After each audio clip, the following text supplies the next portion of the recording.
ఈ బాణాసంచాకు స్వస్తి పలకాలంటూ ప్రకాశం జిల్లా ఒంగోలులో విద్యార్థులు భారీ ర్యాలీ నిర్వహించారు.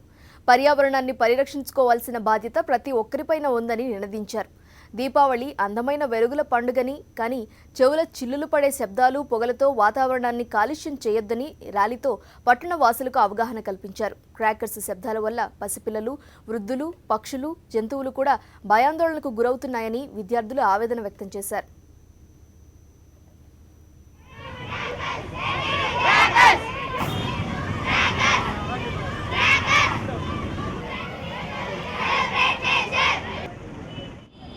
అందరూ ఒకళ్ళేమో 10,000 తెస్తే ఇంకోళ్ళేమో 20,000 తెచ్చి అంతకంటే ఎక్కువ కాలుష్యం చేద్దామని అనుకుంటున్నారు.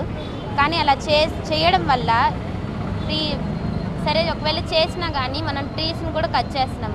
అలా ట్రీస్ కట్ చేస్తూ పొల్యూషన్ చేస్తూ అలా మనము దాదాపుగా మన అట్మాస్ఫియర్ మొత్తాన్ని మనం కాలుష్యం చేసేసాము.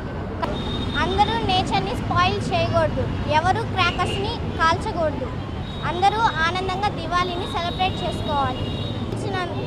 క్రాకర్స్ని కాలిస్తే నేచర్ స్పాయిల్ అయ్యి అది యానిమల్స్ మీద